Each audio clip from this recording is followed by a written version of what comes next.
Abandonando assim as glândulas suprarrenais, iríamos agora abordar qual os métodos de estudo e qual, de facto, a possibilidade que a imagiologia apresenta para a avaliação do aparelho genital. Em relação à próstata e vesículas seminais, podemos recorrer a dois tipos de ecografias, que são, de facto, ecografias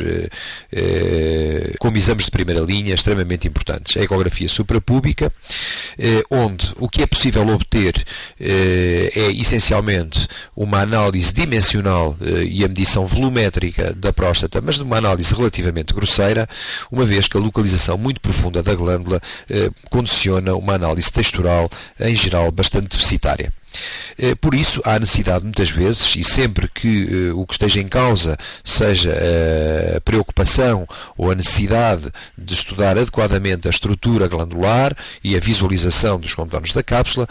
essencialmente da utilização da ecografia transretal. Também o estudo dimensional da glândula é melhor efetuado com maior acuidade através deste tipo de técnica, onde a análise estrutural, obviamente, permite detectar,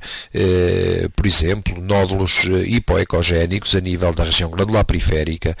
que possam corresponder a carcinomas da próstata. A grande vantagem está, obviamente, na possibilidade, uma vez detectado esse nódulo, na possibilidade, portanto, de dirigir a punção biópsia. Claro que é uma forma, digamos, mais elegante e mais precoce, digamos, de poder ter uma biópsia positiva do que efetuar biópsias cegas, mesmo as biópsias em sextante ou octante, que de facto podem perder se tratar de uma pequena neoplasia.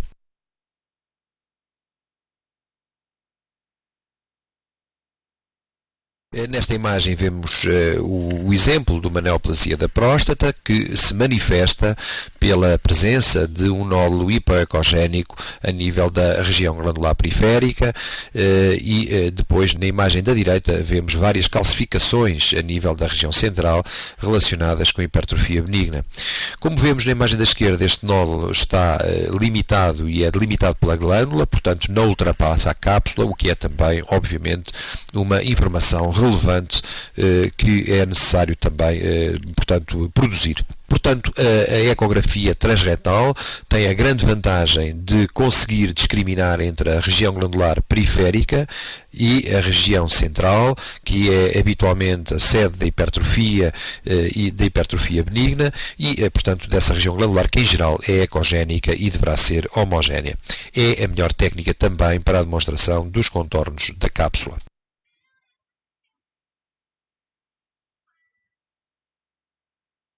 Quanto à análise das bolsas escrotais, a ecografia com uma sonda linear de alta frequência é o exame mais adaptado,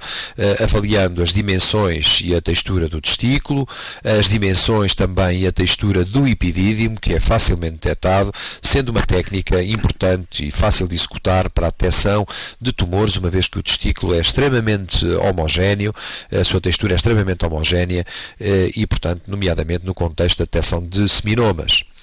Permite também a avaliação e a detecção de processos inflamatórios a nível do epidídimo, com ou sem envolvimento testicular associado, e a demonstração muito simples de hidrocélulos, com a vantagem de demonstrar também se se trata de um conteúdo líquido simples, se existem ecos internos ou se existem inclusivamente eventuais septações a nível do hidrocelo.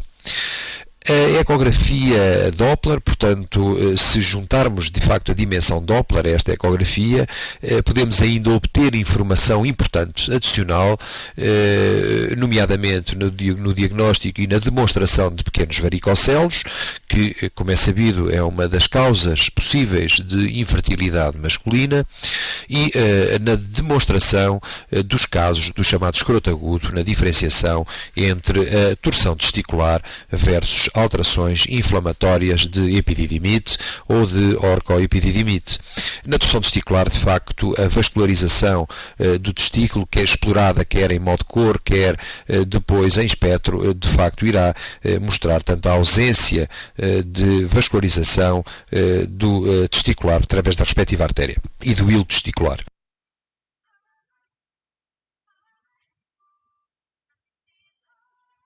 Nesta imagem vemos entre os calibradores, na imagem da esquerda, a medição das dimensões do epidídimo. Podemos também observar a imagem do testículo, aqui os tegumentos da bolsa escrotal e a presença inclusivamente de pequena quantidade de líquido, neste caso, portanto, uma quantidade que é considerada fisiológica. Do lado direito, nesta imagem, podemos ver a presença de múltiplas imagens tubulares junto ao polo inferior do testículo esquerdo e que nesta exploração com Doppler Core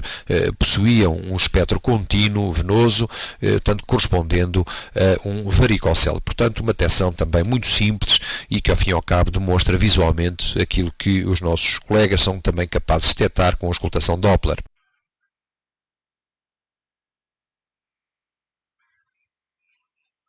Quanto ao aparelho genital feminino e ao estudo do útero e anexos, a radiologia convencional,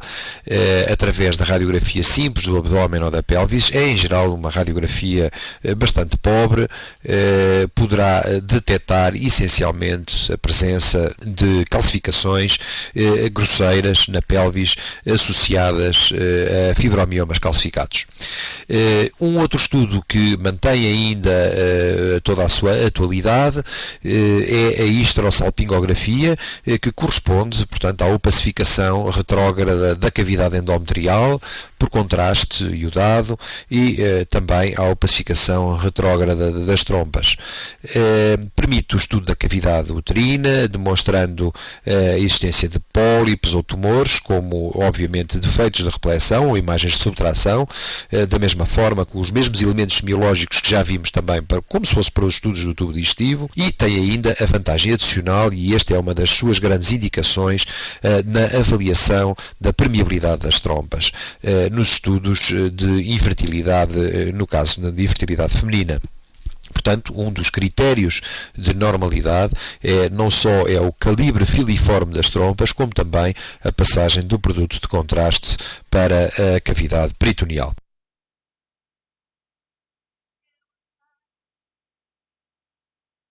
Aqui temos então um exemplo de uma radiografia simples do abdômen, onde é visível uma grande calcificação a nível da pelvis, amorfa,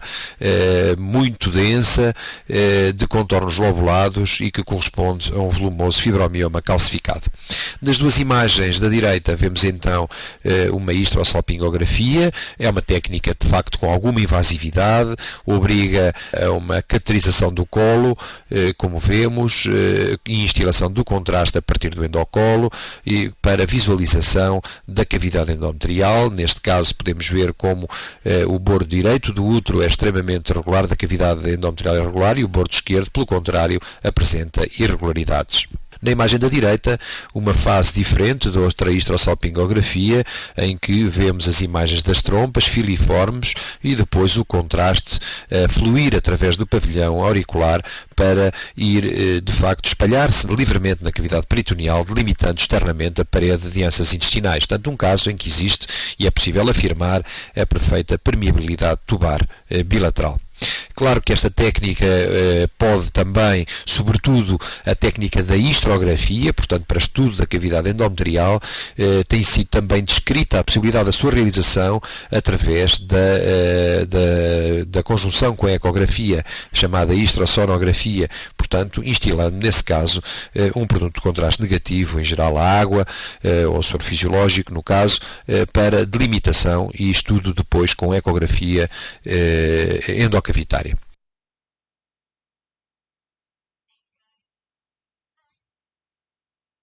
Quanto à ecografia suprapúbica na mulher, permite basicamente avaliar as dimensões e a ecoestrutura do útero e verificar a existência de processos expansivos dos anexos, caracterizando-os em líquidos simples, portanto em quistos, nomeadamente quistos funcionais na mulher em idade reprodutiva, muito fáceis de ver, cujas características correspondem de facto a formações econegativas, com reforço posterior, com paredes finas, regulares. Portanto, todos isso são critérios que permitem afirmar tratar-se de facto de quistos simples dos anexos, extremamente frequentes, como digo, sobretudo em mulheres em idade reprodutiva. Claro que o interesse e o grande problema é a diferenciação com tumores quísticos, que são obviamente os mais frequentes a nível do ovário, o cistadenoma e o cistadenoncarcinoma, que mostrarão outros sinais semiológicos associados, em particular a presença de septações, de nódulos morais, de um conteúdo líquido não homogéneo e a presença também de alterações secundárias na observação Doppler, com um tipo de vascularização diferente daquele que pode ser observado nos quistos, que são, em geral, avasculares. As trompas normais não são, logicamente, identificadas. Portanto, uma trompa normal não deverá ser vista em ecografia suprapúbica e, por isso, qualquer estrutura de morfologia tubular com líquido no interior facilmente poderá também ser interpretada ou diagnosticada como podendo corresponder, por exemplo, a um hidrossalpinge. Quanto à ecografia endovaginal, este tipo de ecografia permite um detalhe estrutural do útero e cavidade endometrial superior, tal como acontecia em relação aos comentários, são um pouco os mesmos do que sucedia em relação à ecografia prostática por via suprapúbica ou transretal. A cavidade endometrial pode ser avaliada medindo a espessura do endométrio. A espessura do endométrio depende, obviamente, também nas mulheres em pré-menopáusicas, depende da fase do ciclo em que se encontra. Em geral, não deve ultrapassar os 6 a 8 milímetros, portanto, medido o seu diâmetro anteroposterior. E, claro, o interesse desta medição é, sobretudo, mais relevante nas mulheres pós-menopausa para diferenciação ou para exclusão de eventuais tumores endometriais que, em geral, espeçam a cavidade do endométrio. É possível também diagnosticar formações polipoides, etc., qualquer, digamos, formação que ocupe espaço a nível da cavidade endometrial.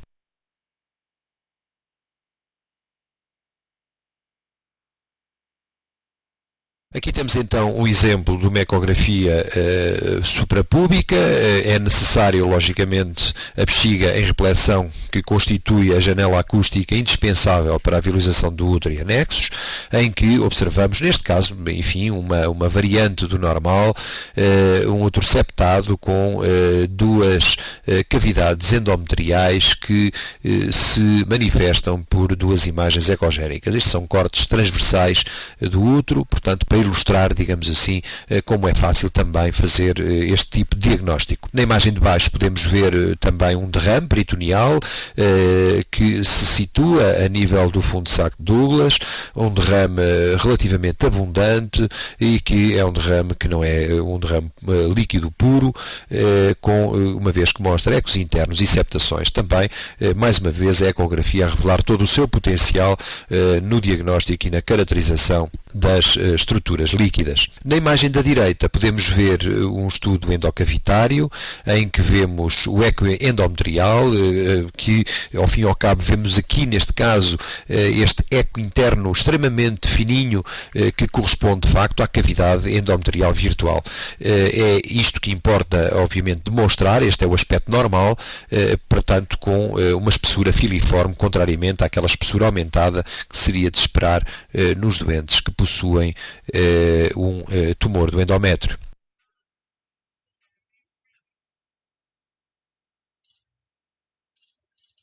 Nestes exemplos podemos ver à esquerda a análise também por via endovaginal de um quisto do ovário, em que vemos um volumoso quisto e outros quistos mais pequenos, quistos funcionais, no caso, completamente avasculares, conforme se pode demonstrar depois nesta observação Doppler. Na imagem da direita podemos ver, pelo contrário, também por ecografia endovaginal, uma massa parcialmente quística, mas com conteúdo interno cheio de ecos, repleto de ecos, com uma parede relativamente espessa. A esta paciente foi feita uma observação Doppler concomitante desta formação ovárica, tendo-se verificado a ausência de realce. Portanto, no caso, um endometrioma, um quisto de chocolate, portanto, um quisto hemorrágico de grandes dimensões, mas facilmente também diagnosticado por ecografia endovaginal, com Doppler associado, portanto, para aumentar a capacidade da técnica para a caracterização.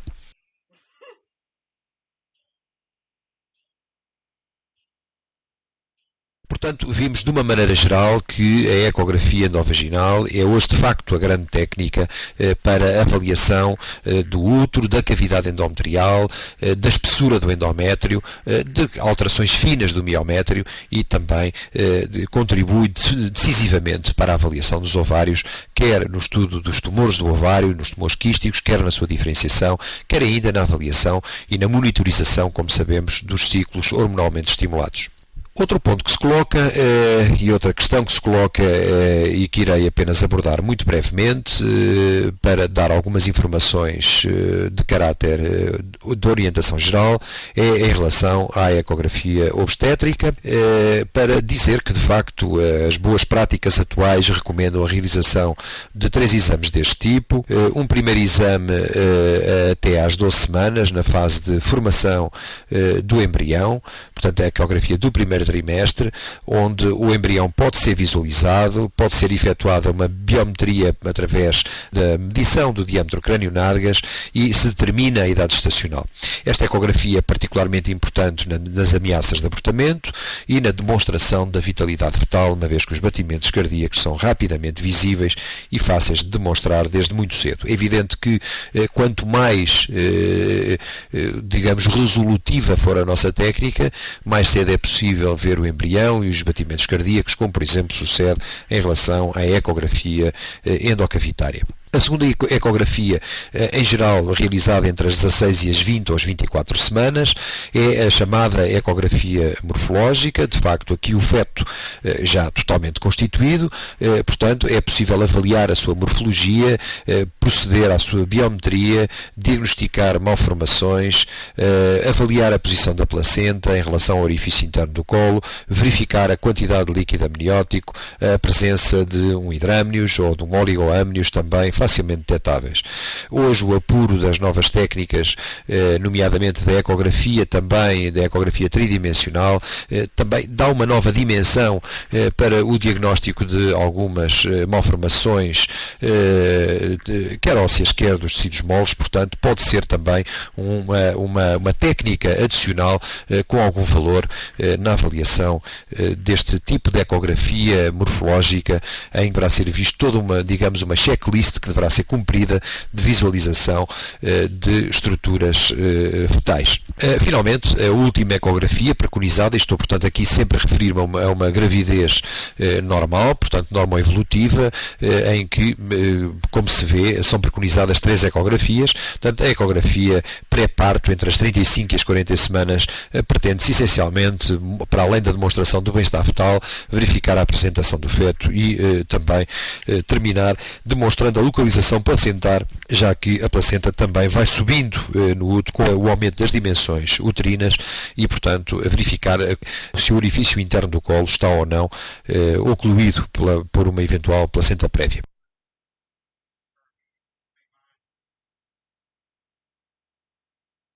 Apenas para mostrar nestas imagens uma ecografia do primeiro trimestre com um pequeno embrião, onde as estruturas embrionárias não são possíveis, obviamente, de demonstrar com a acuidade da ecografia morfológica das 16 a 24 semanas. Portanto, apenas se pretende aqui a demonstração do saco gestacional, portanto, da sua implantação, da sua boa implantação no útero, do seu conteúdo líquido homogéneo e efetuar a biometria do embrião, portanto, com o diâmetro crânio-nádegas. Na imagem da direita, uma imagem de uma ecografia tridimensional, portanto, mostrando o valor acrescentado que esta técnica pode, de facto, possuir para a realização de reconstruções e demonstração de, por exemplo, da imagem da face fetal. Estas técnicas de reconstrução tridimensionais, aliás, são em tudo semelhantes às reconstruções que temos também vindo a falar relativas a outras técnicas seccionais, em particular a TAC e a ressonância magnética.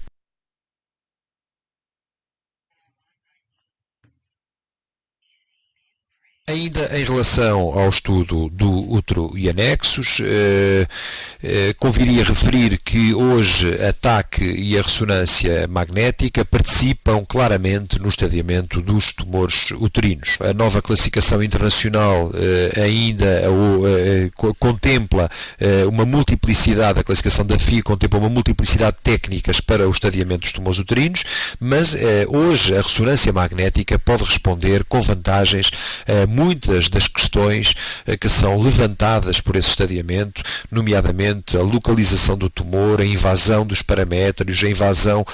ureteral, a invasão da bexiga, tudo isso pode ser de facto avaliado com grande vantagem hoje com o recurso à ressonância magnética, que é a melhor técnica, a mais rentável para a avaliação e estadiamento dos tumores do colo e do endométrio. Nos tumores do colo, o grande problema, e que obviamente deverá ser conhecido, é saber se o tumor está ou não confinado ao colo ou se invade os paramétros, portanto, onde a sanção cirúrgica já não poderá ocorrer. E, efetivamente, esse tipo de informação é excelentemente dada com o grande detalhe em contraste fornecido pela ressonância. Quanto ao carcinoma do endométrio, aqui também a questão está em saber qual é a extensão do tumor a nível do miométrio e, igualmente, essa informação pode ser dada muito facilmente por ressonância. Portanto, hoje são as duas técnicas de eleição para o estadiamento local destes tumores, ainda, obviamente, lançando mão das imagens seccionais da restante pelvis, permitindo o diagnóstico de adenopatias, permitindo o diagnóstico de invasão do ureter, e hoje é possível também realizar urografias por ressonância magnética, com a utilização e sem utilização de contraste intravenoso, e, de facto, portanto, diagnosticar também, como digo, inclusivamente focos de carcinomatose peritoneal, utilizando técnicas com contraste e supressão de gordura. A ressonância permite igualmente e pode ser utilizada na caracterização de tumores ováricos. Aqui o seu interesse já é um pouco mais discutível, nomeadamente por comparação com o excelente detalhe que é fornecido pela ecografia, nomeadamente na demonstração dos septos ou das áreas murais intraquísticas. Portanto, digamos que as técnicas são algo competitivas. A vantagem da ressonância é a possibilidade de dar uma demonstração de uma anatomia mais extensa do que a ecografia, avaliando também outros compartimentos sem qualquer sobreposição e de forma muito simples, demonstrando por vezes a presença de carcinomatose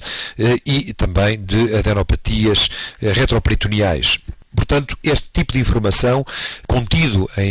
na ressonância e que caracteriza, como digo, pode caracterizar as massas ováricas, pode também ser dado pela tomografia computerizada. No entanto, a tomografia computerizada em relação às massas ováricas possui um problema adicional.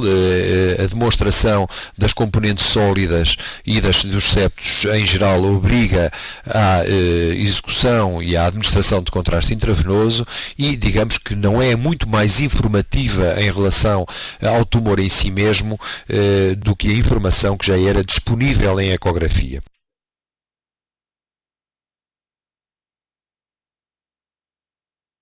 Aqui vemos um exemplo, no entanto, onde a TAC é contributiva, na imagem da esquerda, no diagnóstico dos teratomas ou dos quistos dermoides, onde é possível, de facto, evidenciar todos os componentes mesenquimatosos e que compõem o tumor,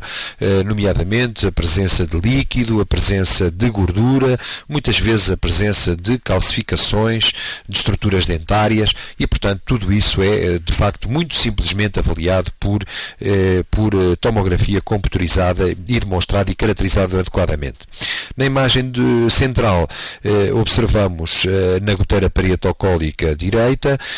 alguns pequenos nódulos que correspondem a uma forma de disseminação carcinomatosa de um tumor do ovário. Infelizmente, os tumores do ovário tendem a provocar um extravasamento capsular muito rápido e, portanto, uma disseminação peritoneal extremamente rápida também. Os métodos de imagem têm uma sensibilidade baixa para a demonstração de fases iniciais da carcinomatose e por isso, um exame negativo não significa que a carcinomatose não exista. Esta é também o motivo pelos quais a chamada laparotomia de second look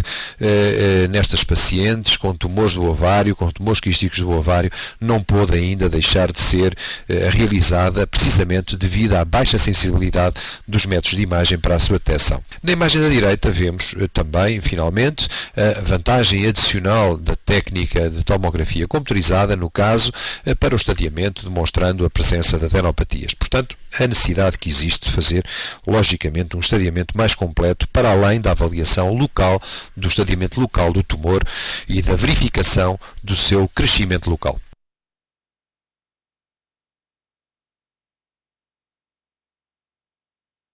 Nestas imagens podemos demonstrar um útero normal, apenas para visualização do útero normal. Mais uma vez, a grande vantagem da ressonância prende-se com a visualização tridimensional,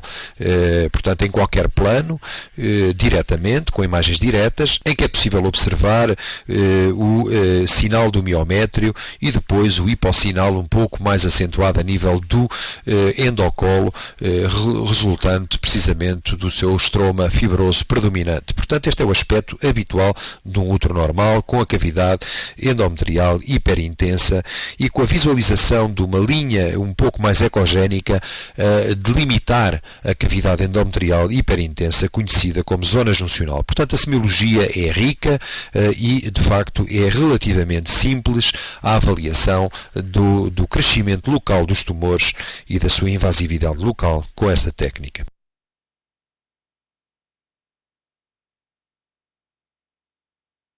Aqui temos um exemplo de um volumoso carcinoma do endométrio, avaliado na imagem sagital e depois em dois cortes axiais, estritamente perpendiculares ao tumor, concretamente no caso. Vemos que é um tumor de crescimento endocavitário, como uma massa vegetante que cresce dentro de uma cavidade endometrial repleta de líquido, que corresponde logicamente a um hematometra, e vemos também a invasão do miométrio, nomeadamente na sua metade esquerda, com interrupção da zona juncional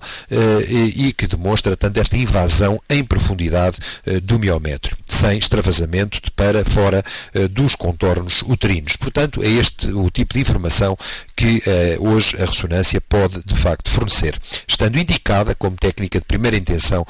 na avaliação do estadiamento tumoral.